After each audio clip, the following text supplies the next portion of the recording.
الحمد لله وكفى والصلاة والسلام على عباده الذين اصطفى أما بعد. اسٹیج پر تشریف فرما جامعہ حاضرہ کی محتمل جناب مولانا محمد عامر صاحب مظاہری اور جامعہ کے اساتذہ اور دیگر مہمانان کرام، عزیز طلبہ، شروع سے آخر تک ہم آپ کے اس مسابقے میں شریک رہے ہیں۔ انگریزی تقاریر کے علاوہ اردو اور عربی تقاریر کو ہم نے بغور سنا، بحیثیت حکم اور بھی توجہ سے سننے کی کوشش کی۔ الحمدللہ طبیعت خوش ہوئی، دل باغ ہوا۔ آپ حضرات نے اچھی کارکردگی کا مظاہرہ کیا، اچھے انداز سے تقاریر کو پیش کی۔ اندازہ ہوا آپ نے محنت کی، آپ کے ساتھ آپ کے اساتذہ نے بھی محنت کی ہے۔ اللہ تعالی ہماری ان محنتوں کو مقبول بھی فرمائے اور بار آور بھی فرمائے۔ دوستو، اپنے دل کی بات سبھی لوگ کرتے ہیں اور سب بولتے ہیں، سب گفتگو کرتے ہیں، لیکن یہی گفتگو جب ایک پورے مجمع سے ہو، اس کا نام خطابت ہوتا ہے۔ خطابت کی عمر اتنی ہی پرانی ہے جتنی پرانی انسانیت کی تاریخ ہے۔ اس دنیا کا سب سے پہلا انسان، سب سے پہلا خطیب تھا۔ تمام انبیاء کرام علیہم الصلوات و تسلیمات وقت کے خطیب ہوا کرتے ہیں، کیونکہ وہ پورے مجمع سے بات کرتے ہیں، پورے گروہ سے بات کرتے ہیں، پورے گروہ سے گفتگو کرتے ہیں۔ گفتگو جب گروہی انداز میں ہو تو اسی کا نام باعث خطابت بن جاتا ہے۔ گفتگو تو سب کرتے ہیں آپس میں ایک دوسرے کے ساتھ، لیکن پورے مجمع سے وہ گفتگو کریں تو اس کا نام باعث خطابت ہے۔ ہر پیغمبر اپنے وقت کا خطیب تھا، کیونکہ اس نے پورے مجمع سے گفتگو کی ہے، پوری قوم سے گفتگو کی ہے۔ گفتگو جتنی شستہ ہوگی، جتنی واسع ہوگی اور جتنی شگفتہ، شستہ، سلاست و روانی کے ساتھ ہوگی اور قوم کے مزاج اور ذوق کو سمجھ کر ہوگی، اتنی ہی واسع ہوگی۔ یاد رکھیے، خطابت کوئی بہت زیادہ لفظی کرنے کا نام نہیں ہے۔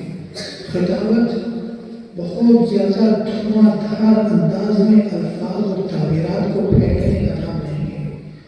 جوش انداز کا نام خطابت نہیں ہے۔ خطابت ہے مجمع کے دل میں اتر جانے کا نام، خطابت ہے مجمع کو جیت لینے کا نام، خطابت ہے اپنے جذبات کی راؤ میں مجمع کو بہا دینے کا کام۔ جو جذبات آپ رکھتے ہیں، جو خیالات آپ رکھتے ہیں، جو رائے آپ رکھتے ہیں، جو فکر آپ رکھتے ہیں، پورے مجمع کو اپنی فکر کا ہمنوا بنا لیں۔ آپ اپنے جذبات سے اثر ڈال دیں ان کے اوپر، آپ اسی طرح خطابت ہے۔ خطابت کے لیے یہ بات ذہن سے نکال دیجیے کہ آپ جتنا زور سے بولیں گے اتنی اچھی خطابت ہوگی، نہیں۔ خطابت میں بہت سی جگہ بہت جوشیلا انداز بھی اختیار کرنا پڑتا ہے اور بہت سی جگہ بہت نرم انداز بھی اختیار کرنا پڑتا ہے۔ خطابت موضوعات کے اعتبار سے بھی مختلف ہوتی ہے، خطابت مجمع کے اعتبار سے بھی مختلف ہوتی ہے۔ موضوعات کے اعتبار سے بھی مختلف ہوتی ہے، جس طرح کا موضوع ہوتا ہے اس طرح کی بات آپ کو کرنی پڑتی ہے، اس طرح کا لفظ و لہجہ اختیار کرنا پڑتا ہے۔ کوئی مجلس تعزیت کی ہے تو وہاں آپ تعزیت کا انداز اختیار کریں گے، یعنی ایک درد بھرا پرسوز انداز اختیار کریں گے۔ کہیں اس کے علاوہ اور مختلف موقع ہو سکتے ہیں، موقع کے اعتبار سے آپ گفتگو کریں گے۔ الحمدللہ آپ نے اچھی طور سے کوشش کی ہے۔ تو میں یہ عرض کر رہا تھا کہ کتابت میں آپ کیا چیز ضروری ہے؟ سب سے پہلے تو یہ سمجھ لیں کہ کتابت کے لیے جو چیز ضروری ہے بے خوفی اور بے باکی۔ خطابت کے لیے کیا ضروری؟ بے خوفی اور بے باکی۔ خطابت کے لیے ضروری ہے کہ آپ کا ذہن مرعوب نہ ہو، آپ کسی ذہنی غلامی میں مبتلا نہ ہو۔ اگر آپ مرعوب ہیں، ہیبت زدہ ہیں، خوف زدہ ہیں، آپ بات نہیں کر سکتے، خطابت نہیں کر سکتے۔ خطابت کے لیے آپ کا ذہن بالکل آزاد ہونا چاہیے، کسی پریشر میں نہ ہو، کسی دباؤ میں نہ ہو۔ اسی لیے کہتے ہیں کہ خطابت ماحول سے جنم لیتی ہے، حالات سے جنم لیتی ہے، حالات انسان کو خطیب بنا دیتے ہیں، حالات انسان کو مقرر بنا دیتے ہیں۔ بے خوفی ہونی چاہیے، جو بات کہیں پورے اعتماد کے ساتھ کہیں، پوری قوت کے ساتھ کہیں، کسی قسم کا پریشر آپ اپنے اوپر نہ رکھیں۔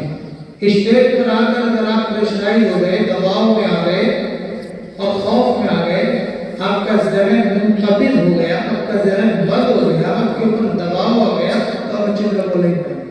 اسی لیے آپ نے سنا بھی ہوگا، کہتے ہیں کہ آپ کو اچھا بولنا ہے تو سامنے والوں کو سمجھیے کہ بالکل سب سے ان پڑھ جاہل قوم بیٹھی میرے سامنے، لوٹے بیٹھے ہیں، انہیں پتہ ہی کچھ نہیں ہے، ایسا کہتے ہیں۔ جزوی صداقت اس بات کہتے ہیں، پریشر بھی نہیں آتا۔ تو کتابت کے لیے ایک تو آپ بے خوف رہیے، نگاہ رہیے، بے باک رہیے، کسی پریشر میں نہ رہیے۔ دوسرے کتابت کے لیے ابھی تو ان سب چیزوں کی آپ کو وقتاً فوقتاً گاہے آپ کو یہ سب چیزیں اختیار کرنی پڑیں گی، ابھی تو آپ کو یاد ہی کرنا پڑے گا۔ لیکن کتابت کے لیے سب سے زیادہ ضروری چیز ہے مطالعے کی وسعت، معلومات کی وسعت۔ جب تک آپ کا مطالعہ وسیع نہیں ہوگا، آپ کی معلومات وسیع نہیں ہوگی، آپ اچھا بیان نہیں کر سکتے، اچھی تقریر نہیں کر سکتے، اچھی کتابت نہیں کر سکتے۔ معلومات میں وسعت ہونی چاہیے۔ مطالعہ خطابت کی ریڑھ کی ہڈی ہے، مطالعہ خطابت اور بیان کے لیے ریڑھ کی ہڈی ہے، اس کے بغیر خطابت کھڑی نہیں ہو سکتی۔ فن خطابت سمر نہیں کر سکتا۔ تو مطالعے کی عادت ڈالیے، خوب مطالعہ کیجیے، ابھی سے مطالعہ کرنا شروع کر دیجیے۔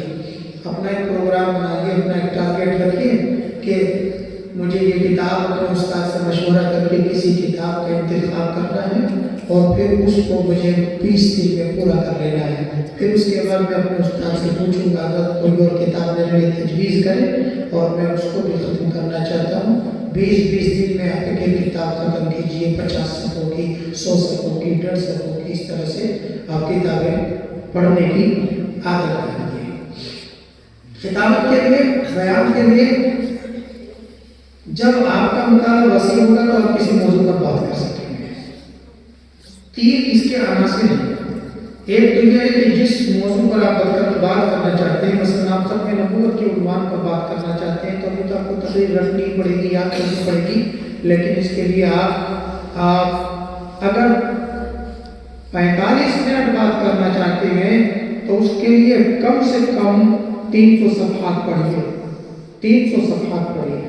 پھر جا کر آپ کی 45 منٹ کی گفتگو میں جو چاشنی اور جو حلاوت پیدا ہوگی وہ الگ ہی ہوگی۔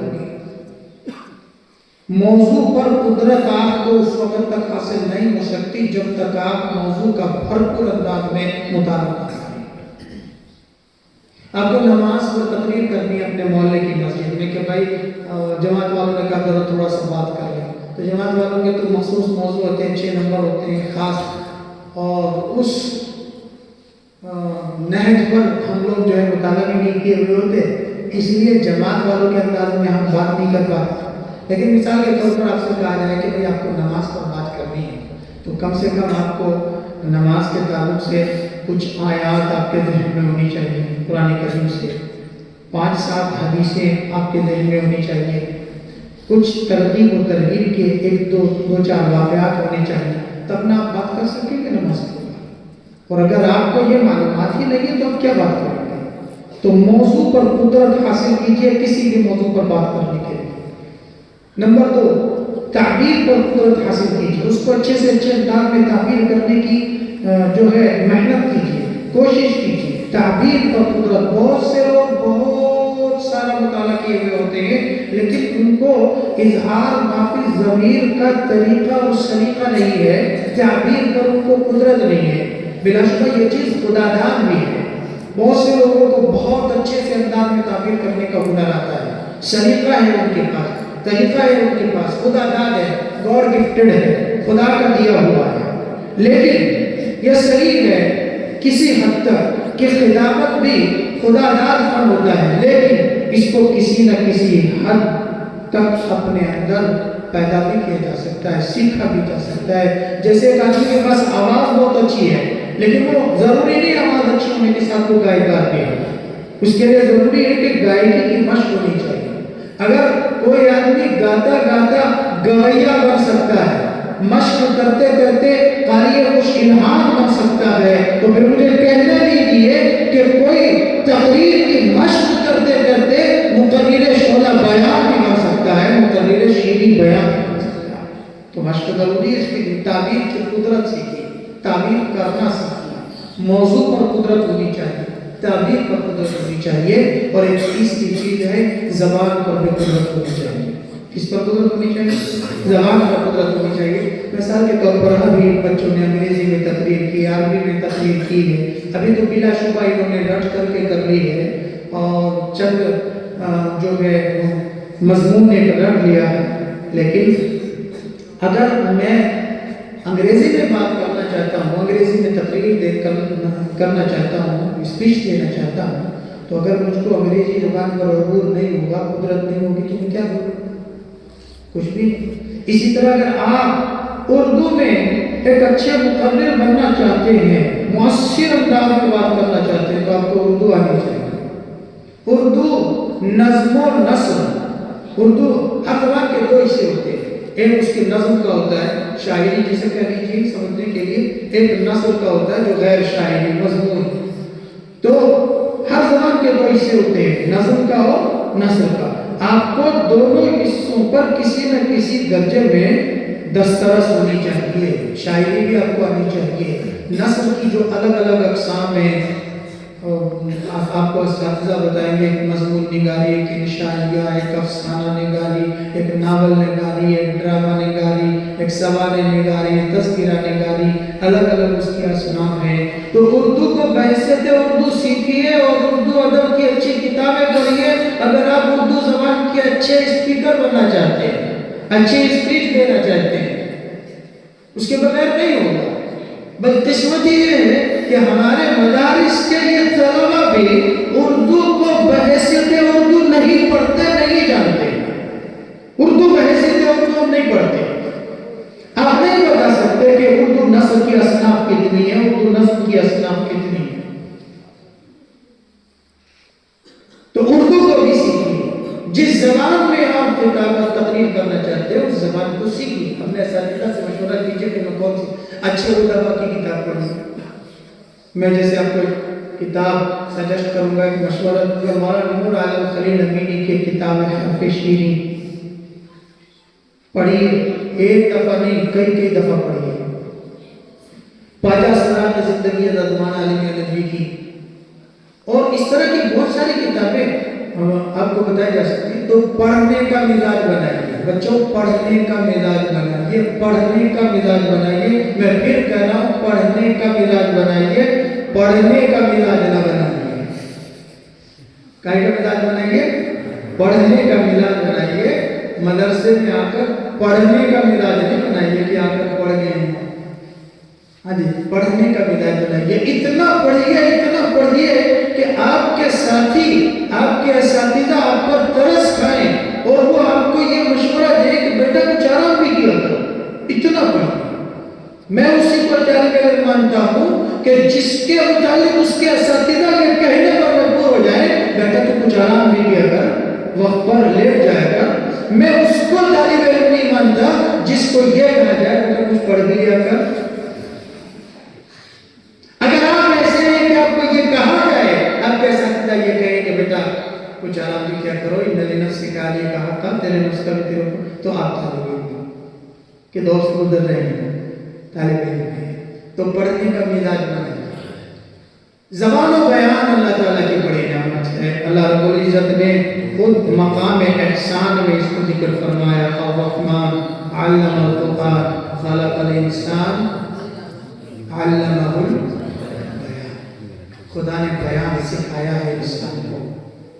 علم القرآن خلق الانسان علمہ البیان. قرآن سکھایا، انسان بنایا، پھر بیان کی تعلیم دی. تو بیان خدا کی بڑی نعمت ہے. حضرت موسیٰ علیہ السلام کو حکم ہوا کہ جاؤ فرعون کے پاس جاؤ، تو کہنے لگے میرے بھائی کو بھی میرے ساتھ بھیج دو. کیوں؟ میرا بھائی مجھ سے اچھی طرح بات، میرے مقابلے زیادہ فصیح اللسان ہے. هو افصح منی لسانا فارسلہ معی. میرے بھائی کو میرے ساتھ کہا جاؤ فرعون کے پاس. اذهب الى فرعون انه طغى. کہنے لگے خدایا رب اشرح لی صدری ویسر لی امری واحلل عقدۃ من لسانی. میری زبان کی گرہ کھول دے، میری زبان کی گرہ کھول دے. تو خدا سے دعا بھی مانگنی چاہیے، خدا ہمیں یہ نعمت عطا کر دے.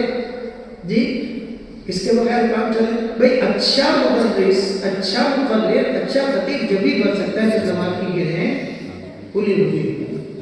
آخری بات، میں کئی مرتبہ باتیں کر رہا ہوں حکم کی تعمیل کے لیے، ورنہ اس وقت ذہن میں کوئی مضمون مرتب نہیں تھا اور طبیعت بھی سازگار نہیں،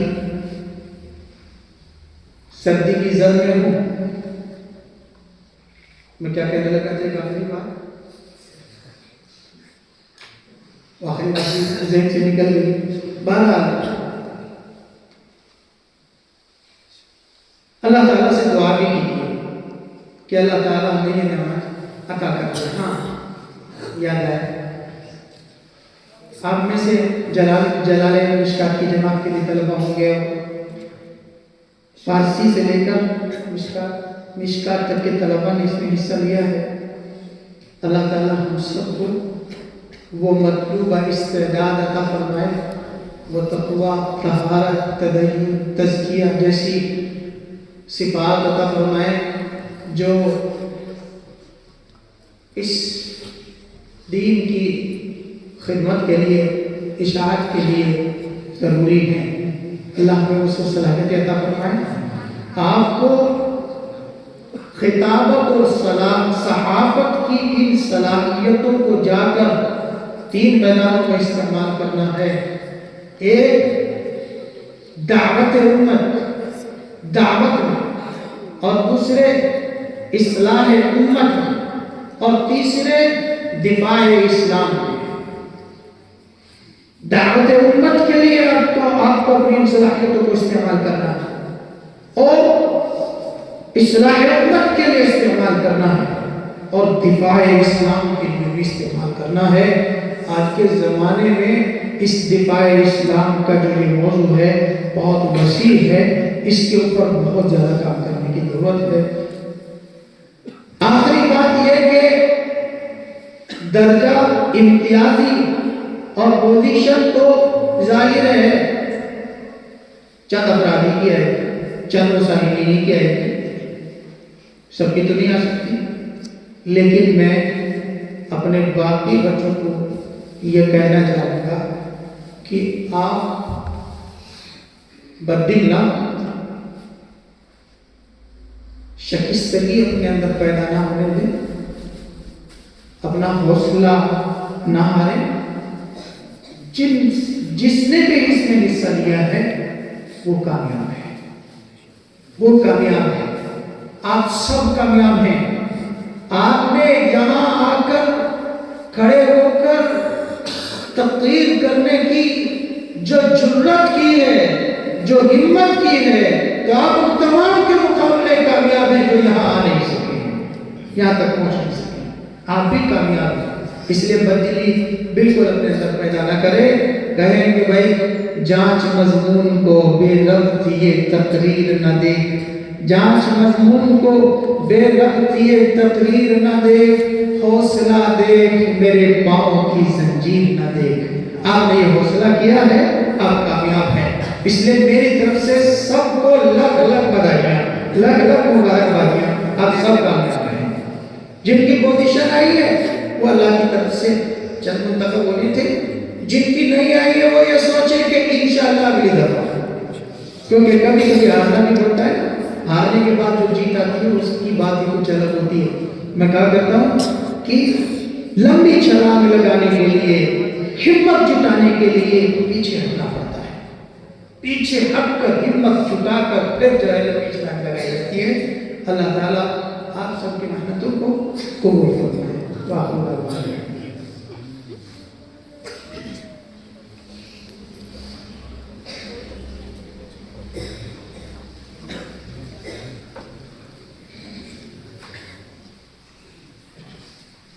میں انتہائی ادب کے ساتھ درخواست کرتا ہوں اس پروگرام کے مہمان خصوصی حضرت مولانا مفتی محمد حیان صاحب کو کہ وہ آئیں اور اپنے موقع سے احترام کریں.